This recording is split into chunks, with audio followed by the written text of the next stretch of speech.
नमस्कार, मेरे YouTube channel में आपका स्वागत है। इस वीडियो में हम बात करेंगे कि आप कहाँ पे हैं, इससे आपकी प्राइवेसी पे क्या असर होता है। आइए पहले बात करें कि प्राइवेसी क्या है। प्राइवेसी मेरा ये हक है कि मैं अपनी कौन सी पर्सनल इन्फॉर्मेशन किसके साथ शेयर करना चाहता हूँ, कितनी शेयर करना चाहता हूँ और क्यों शेयर करना चाहता हूँ। क्या काम करके देंगे वो मुझे जिसके लिए उनको मेरी पर्सनल इन्फॉर्मेशन चाहिए। यही पर्सनल इन्फॉर्मेशन क्या वो किसी और के साथ भी शेयर करेंगे? अगर हाँ तो क्यों करेंगे? किसी और से उनको क्या काम है कि जिसके लिए उनको मेरी इन्फॉर्मेशन शेयर करनी है? और ये करने के लिए क्या उन्होंने मुझसे परमिशन ली है, जिसे प्राइवेसी की दुनिया में कंसेंट मैनेजमेंट कहा जाता है।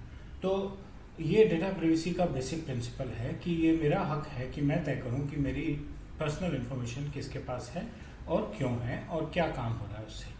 और अगर मुझे कभी ऐसा लगे कि मेरी पर्सनल इन्फॉर्मेशन कहीं गलत तरीके से मिल रही है, कोई गलत तरीके से इस्तेमाल कर रहा है, तो फिर मैं उस पर कानूनी तौर पे कोई एक्शन ले सकूं और अपने आप को प्रोटेक्ट कर सकूं।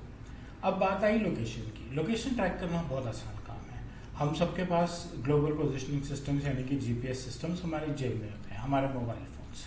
उनके वाईफाई कनेक्शंस के थ्रू वाईफाई सर्विस प्रोवाइडर जानता है आप कहाँ पे हैं। उनके सेल्यूलर टावर्स के थ्रू आपका टेलीकॉम प्रोवाइडर जानता है कि आप कौन सा टावर से कितनी दूर किस दिशा में हैं। तो आप कहाँ पे हैं ये ढूंढना बहुत आसान है। आईपी एड्रेस के थ्रू जब आप इंटरनेट के थ्रू ब्राउजिंग करते हैं, आईपी एड्रेस से पता लग जाता है कि आप कौन सी जगह पे हैं।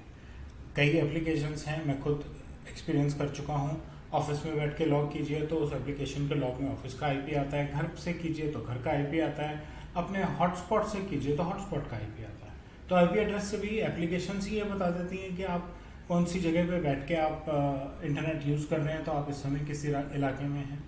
और जो हम सबको शौक है सोशल मीडिया पे डालने का कि मैं कहाँ पे हूँ, हम घर पे तो ताला लगा देते हैं और लाइट जल्दी छोड़ाते हैं कि किसी को पता ना लगे कि घर पे नहीं है, लेकिन सोशल मीडिया पे डाल देते हैं कि हम दुनिया के कौन से हिस्से में हैं। ठीक।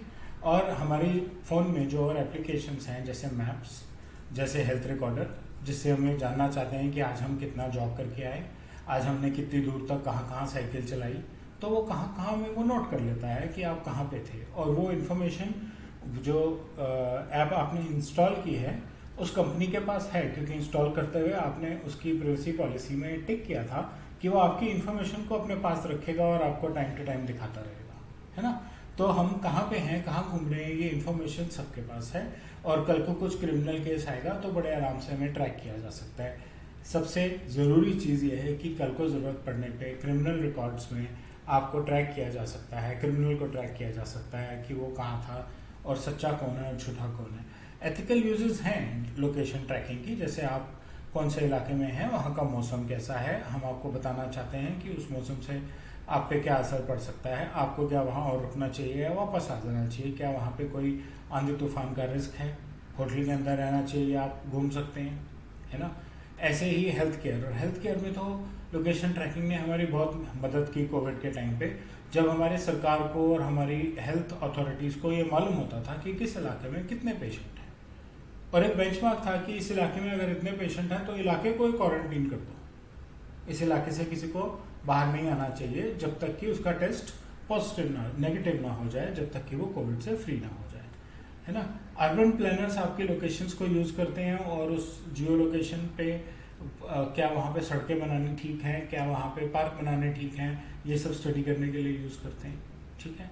और जो इसकी दूसरा सिक्के का दूसरा पहलू है कि आपके मार्केटिंग के लिए लोग तंग कर सकते हैं, आपकी प्राइवेसी इंट्रूड कर सकते हैं, आपको पर्सनल सर्वेलेंस आप पे चल सकती है। बहुत लोग हैं जिनको जानकारों और रिश्तेदारों पे सर्वेलेंस करने का शौक है और ज़रूरत भी पड़ सकती है, और क्रिमिनल रिकॉर्ड्स के लिए तो है ही है ना। और आप घर पे नहीं हैं और आपने बता दिया आप घर पे नहीं हैं, तो आपके घर में चोरी होना, इस तरह की चीज़ें होना। और ख़ास बात, आप कहाँ ज़्यादा घूमते हैं, आपकी हैबिट्स कैसी हैं, जहाँ आप ज़्यादा घूमते हैं वहाँ आप किस काम से जाते होंगे, ये सारी इन्फॉर्मेशन भी रिकॉर्ड हो रही है। इम्पॉर्टेंट क्या है, रिकॉर्ड तो हो रही है, लेकिन जहाँ रिकॉर्ड हो रही है वहाँ से ब्रीच नहीं होनी चाहिए, क्योंकि अगर ये इन्फॉर्मेशन बाहर आ जाए और आप किसी ऐसी जगह पर ज़्यादा आते जाते हैं जो आपके एम्प्लॉयर को ठीक ना लगती हो, आपके परिवार को ठीक ना लगती हो, तो आपको नुकसान दे सकती है। क्या क्या नुकसान हो सकते हैं इन्फॉर्मेशन के लीक होने से? Phone numbers, unsolicited marketing, disturbing messages, addresses, unwanted social elements आपका एड्रेस शेयर कर सकते हैं, आपको तंग कर सकते हैं, फोटोग्राफ शेयर होती हैं तो फोटोग्राफ्स मॉफ की जा सकती हैं, डीपफेक वीडियोस बनाए जा सकते हैं।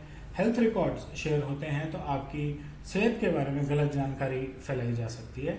और आपकी एम्प्लॉयमेंट डिटेल तो बहुत इंपॉर्टेंट है, जैसे अभी मैंने 2 मिनट पहले भी कहा कि आप कहाँ घूम रहे हैं और कहाँ घूमने जाते हैं वो पता लग जाए, और वो ऐसी इन्फॉर्मेशन आपके एम्प्लॉयर को पहुंच जाए तो वो आपको नुकसान दे सकती है ना। तो जो लोग आपकी इन्फॉर्मेशन कलेक्ट कर रहे हैं उनके लिए क्या इंपॉर्टेंट है? उनके लिए इम्पॉर्टेंट है कि वो कम से कम डेटा कलेक्ट करें। डेटा प्राइवेसी में कंसेप्ट कॉमन हुए हैं दो, डेटा मिनिमाइजेशन और डेटा एनोनिमाइजेशन। डेटा मिनिमाइजेशन मतलब आप कम से कम डेटा कलेक्ट कीजिए, एनोनिमाइजेशन मतलब हमने आपका पर्सनल इन्फॉर्मेशन कलेक्ट कर ली, एनक्रिप्ट करके 3-4 अलग अलग हिस्सों में रखी, जिससे कि अगर कुछ हिस्सा अगर हैक हो जाता है, चोरी हो जाता है, तो उससे कोई पूरी जानकारी ना बना सके। इसको डेटा एनोनिमाइजेशन कहते हैं। आप कलेक्ट क्यों कर रहे हैं उसका आपके पास पर्पस होना चाहिए, और आप उसको कैसे इस्तेमाल करेंगे उसका कंसेंट लेना जरूरी है। आप लिमिटेड पॉसिबल डेटा यूज करेंगे, आप डेटा बहुत सेफली कलेक्ट करेंगे और बहुत ध्यान से स्टोर करेंगे, एनक्रिप्टेड रखेंगे, अनऑथराइज एक्सेस से दूर रखेंगे। स्ट्रॉन्ग थर्ड पार्टी कॉन्ट्रैक्ट्स, जो लोग आपके लिए आपके बिहाफ पे डेटा कलेक्ट कर रहे हैं, आपके उनके साथ ऐसे कॉन्ट्रैक्ट होने चाहिए कि डेटा कलेक्शन की वजह से आपको दिक्कत ना आए, और कलेक्शन के ही एंड पे कलेक्ट तो आपके नाम से हो लेकिन इस्तेमाल कहीं और हो जाए, ऐसा कुछ ना हो। और अगर आपको डेटा नहीं चाहिए, अगर आपकी प्रोसेसिंग खत्म हो गई है तो आप उस डेटा को डिलीट कर दें। बिना बात के आपके पास किसी का डेटा पड़ा है और कल को कहीं मिसयूज हो रहा है तो आपके लिए समस्या हो सकती है। सबसे इम्पॉर्टेंट, अगर आपको ब्रीच मिले तो आपने क्या एक्शन लिया, और उस एक्शन में ये ज़रूरी नहीं है कि आपने फाइनेंशियल पेनल्टी क्या लगाई, उसमें ये ज़रूरी है कि आपने करेक्टिव एक्शन क्या लिया कि वैसा ब्रीच दोबारा ना हो। लोकेशन प्राइवेसी के बारे में और भी है कि उसके बारे में कई इंटरनेशनल लॉज भी बात कर रहे हैं, जैसे कि GDPR है यूके में, CCPA है यूएस में, PIPEDA Canada, LGPD Brazil, data protection act 2018 UK, APEC privacy framework Asia Pacific और प्राइवेसी एक्ट 1988 ऑस्ट्रेलिया। ये कुछ ऐसी इंटरनेशनल रेगुलेशंस हैं जो लोकेशन बेस्ड डेटा प्राइवेसी के बारे में गाइडलाइंस देते हैं, और उनके रिस्पेक्टिव ज्योग्राफीज को वो फॉलो करनी पड़ती हैं। लोकेशन प्राइवेसी के बारे में मेरे पास अभी यही जानकारी है। उम्मीद है आपको अच्छी लगी होगी। अगर आपको अच्छी लगी है तो लाइक और बेल का बटन दबाएं, और अपने फीडबैक कमेंट सेक्शन में लिखें। मेरे चैनल को सब्सक्राइब करें, जिससे कि आपको और नई डेटा प्राइवेसी की जानकारियों के बारे में सूचना मिल सके। धन्यवाद।